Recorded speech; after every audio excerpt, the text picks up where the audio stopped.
नहीं NCL EWS कैसे ये लोकतंत्र है, राजतंत्र थोड़े है। करना होगा, किसी हालत में करना होगा, करना हुई होगा।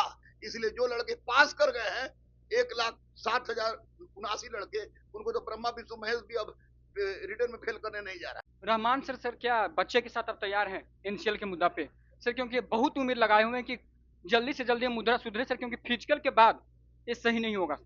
देखिए एक बात मैं स्पष्ट बता दूं कि वेदर बच्चे परेशान है सर। कमेंट में आ रहा है कि भैया मेरा आखिरी अटेम्प्ट है। कोई ऐसा भी बंदा है सर जिसका आखिरी अटेम्प्ट है वे बोल रहे हैं कि सर हम फांसी लगा लेंगे अगर जो रिजल्ट नहीं होगा।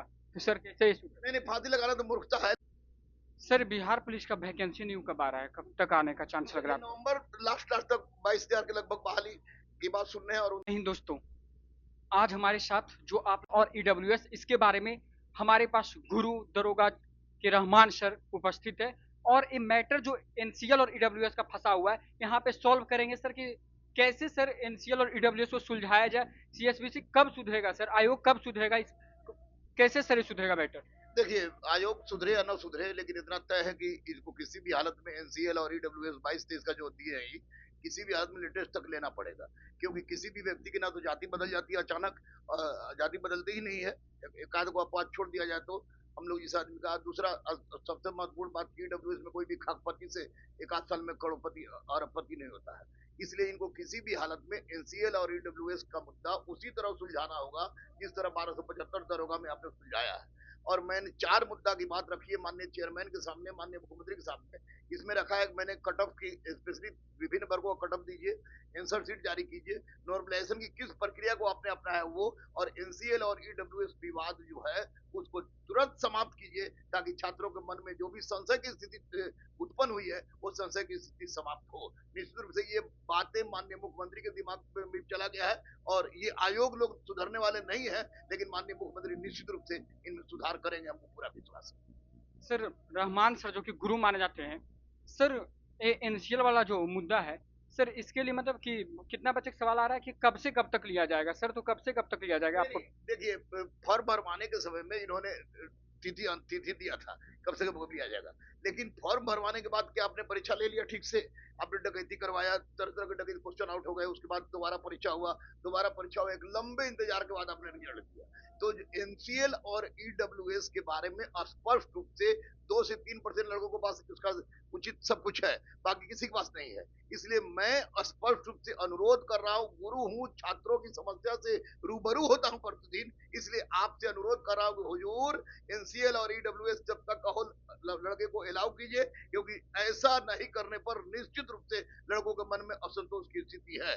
दूसरी सबसे महत्वपूर्ण बात है कि आप कटअप जारी कीजिए, तीसरी सबसे महत्वपूर्ण बात है आंसर शीट जारी कीजिए, और चौथा सबसे महत्वपूर्ण बात जो है नॉर्मलाइजेशन, जो कि एक खौफ की तरह हो गया है लोगों में, नॉर्मलाइजेशन की किस प्रक्रिया को आपने अपनाया है उसको भी सामने रखना होगा। सर कितने बच्चे परेशान हैं सर? कमेंट में आ रहा है कि भैया मेरा आखिरी अटेम्प्ट है। कोई ऐसा भी बंदा है सर जिसका आखिरी अटेम्प्ट है वे बोल रहे हैं कि सर हम फांसी लगा लेंगे अगर जो रिजल्ट नहीं होगा। तो सर कैसे नहीं फांसी लगाना तो मूर्खता है, लेकिन एक बात हम बता दें कि भारत है लोकतांत्रिक देश है, विश्व का सबसे बड़ा लोकतांत्रिक देश है, और इस लोकतांत्रिक देश में अहिंसात्मक आवाज उठाने का अधिकार सबको है। इसलिए माननीय मुख्यमंत्री इसमें हस्तक्षेप करें और आयोग को स्पष्ट रूप से कहें कि एनसीएल ईडब्ल्यूएस की समस्या को दूर करें, क्योंकि इससे छात्रों की जिंदगी पर प्रभाव पड़ेगी। दूसरी बात की कटअप दीजिए, आंसर शीट दीजिए, और नॉर्मलाइजेशन की प्रक्रिया बताइए कि कौन कैसे पास किया, कौन कैसे फेल किया है, उसका स्पष्टीकरण हो। जब तक स्पष्टीकरण नहीं होगा तब तक ये एक तरफा परीक्षा हुआ जो कि आयोग की मनमानी को निर्धारित करता है, इससे निश्चित रूप छात्रों को अहित हो रहा है। इसलिए अब मैं आयोग के अध्यक्ष और सचिव से कम माननीय मुख्यमंत्री से अधिक अपील कर रहा हूं कि आप सर ध्यान दीजिए बच्चों के लिए, के हित के लिए। आप छात्र राजनीति के उपज हैं, आपने छात्रों के कष्ट को देखा है, तो वर्तमान छात्रों के कष्ट को देखते हुए आप निश्चित रूप से इस पर अविलंब कदम उठाएं, क्योंकि छात्र बहुत परेशान है।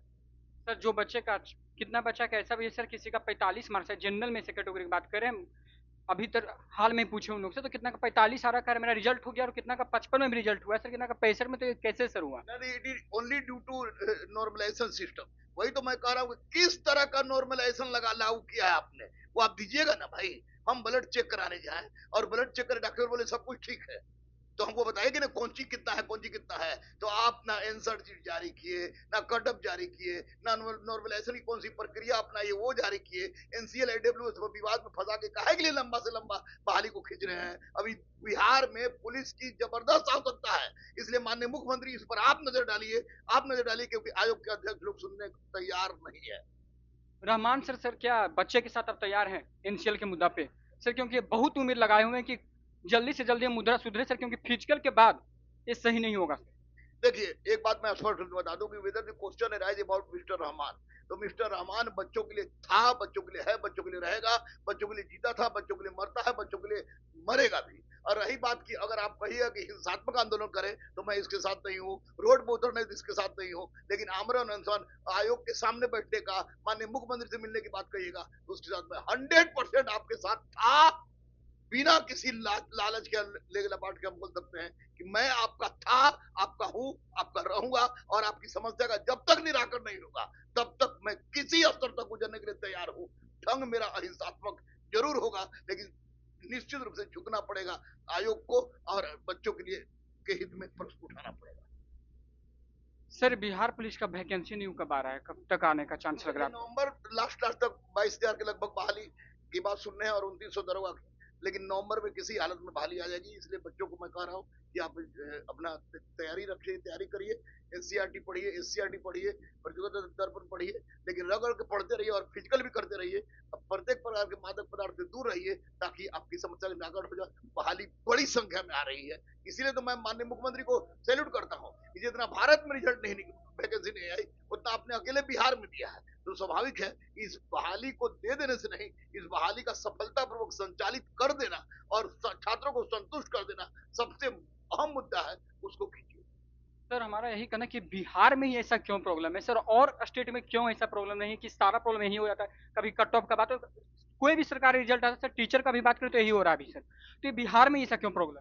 देखिए, बिहार में ही की बात नहीं है, ये पूरा एक नेक्सस है जो पूरे भारत में फैला हुआ है, और निश्चित रूप से इसके तार बिहार में जुड़े हैं। लेकिन गुजरात देखिए, राजस्थान देखिए, हरियाणा देखिए, मध्य प्रदेश देखिए, नीट देखिए, बिहार का भी परीक्षा देखिए, तो हर जगह है। और इसका एकमात्र कारण है कि कड़ा स्टेप जो माननीय मुख्यमंत्री के द्वारा उठाना चाहिए, जो माननीय प्रधानमंत्री ने एंटी करप्शन बिल पारित किया उसको लागू करना होगा, सैद्धांतिक रूप से नहीं, व्यवहारिक रूप से, ताकि छात्रों को साथ इंसाफ हो।